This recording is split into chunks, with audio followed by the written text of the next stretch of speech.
Bonjour, je suis Désiré Miko, photojournaliste gabonais. Je suis aujourd'hui à Dakar pour participer en offre à la Biennale de Dakar.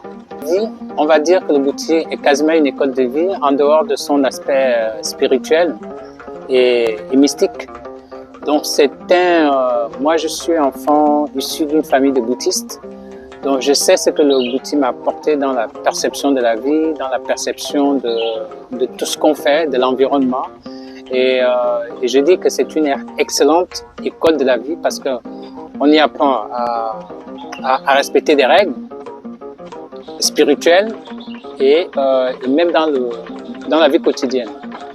Moi je me souviens que j'ai appris à respecter l'environnement au sein de ma famille de bouddhistes.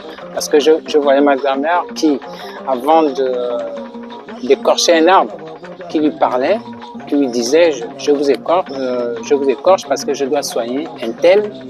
Donc, excusez-moi, machin. Et puis quand elle finissait, elle prenait de la terre qu'elle remettait sur la partie elle avait écorché pour que ça repousse. Donc, il n'y a pas une meilleure école pour l'environnement. Donc, c'est un tout pour moi, le Bouti. C'est une école de vie. Alors, je l'ai fait en 2 étapes. La première étape, je l'avais appelé clin d'œil sur le Bouti.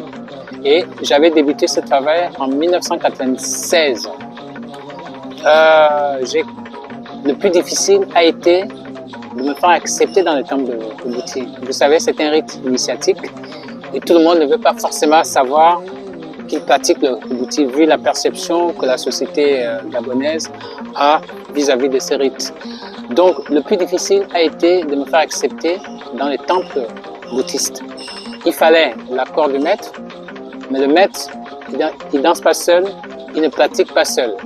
Il a on va dire des initiés qui l'accompagnent. Donc, lui, à son tour, il fallait qu'il demande aux autres pour leur informer qu'il y aura la présence d'un photographe. Donc ça a été le plus long travail, c'était les prises de contact et les validations pour que j'assiste au rituel. Donc je disais dans la première partie que j'avais appelé clin d'œil sur le Bouti. Quand je l'expose la première fois, je constate que les gens étaient plus captivés par les maquillages et l'attrait, on va dire, parce qu'il y a un côté folklorique. Et moi, enfant de bouddhiste que j'étais, je me suis dit, c'est pas ce que j'ai envie de montrer en fait. Parce que ça aurait été un folklore africain de plus. Il fallait que je montre l'aspect spirituel. Donc j'ai changé d'angle de traitement dans la 2e série qui donne ce que vous avez derrière vous, avec des effets de bouger qui, en fait, pour créer le côté spirituel et mystique de ce rite typiquement gabonais. Alors, rappeler à l'Africain que nous sommes, on n'a pas attendu que les Occidentaux viennent nous dire qu'il y a un créateur. Dans toutes les langues africaines que je sache, il y a le nom de Dieu. Donc ça veut dire qu'on connaissait Dieu avant l'anglais, avant les Français. Donc tous les Africains ont un rapport avec Dieu. Le Bouti, comme je l'ai dit plus haut, c'est une école de vie. C'est un rapport avec notre Créateur. Et c'est ce qui nous permet de nous canaliser quand on suit les règles du Bouti. Et cette exposition, je veux ramener la jeunesse africaine à lui rappeler que si on ne sait pas d'où on vient, on ne sait pas où on part. Pour être bien structuré, il faut savoir d'où on vient et ça nous permettra de bien savoir là où on part en prenant les dispositions qu'il faut pour arriver à la destination qu'on veut atteindre. C'est le but de cette exposition que j'ai voulu qu'elle tourne, pas seulement pour les jeunes Gabonais, pour l'ensemble de la jeunesse africaine en général. Comme je l'ai dit, étant un initié, j'ai été initié à 11 ans. Même si j'ai pas eu beaucoup de pratique, mais depuis une quarantaine ou 50 d'années que je me suis fait initier, c'est encore là comme si c'était hier. moi, j'ai pas voulu photographier ce rite comme le ferait un touriste ou un photographe qui vient d'ailleurs, qui va juste capter les maquillages, les jolis maquillages qu'il y a dans la peinture du Bouti. J'ai voulu apporter ce côté spirituel, ce côté mystique que représente le rite Bouti. Alors, déjà se dire que il faut qu'on reste nous-mêmes, l'authenticité africaine. Et vous remarquerez que les pays en voie de développement, qui sont les pays asiatiques, et je citerai certains pays africains comme le Sénégal, le Nigeria, l'Afrique du Sud. Ces pays, vous remarquerez qu'ils sont ancrés dans leur tradition. Même si ils ont reçu d'autres, la colonisation leur a apporté autre chose, mais ils sont restés concentrés sur leur culture d'origine. Donc, c'est ce qui fait que pour le travail que j'ai eu à faire, le message, c'est vraiment, en tant qu'Africains, restons Africains, ne perdons pas notre authenticité. En gros, c'est cela. C'est-à-dire que retour aux sources pour la jeunesse africaine, pour qu'elle évolue mieux et qu'elle sache qu'elle ne se perde pas dans la mondialisation. Parce que avec la mondialisation, qu'est-ce qui va nous rester? C'est l'identité culturelle. Les peuples qui vont perdre leur identité culturelle seront des peuples perdus. Ça fait 30 ans que je suis dans la photographie.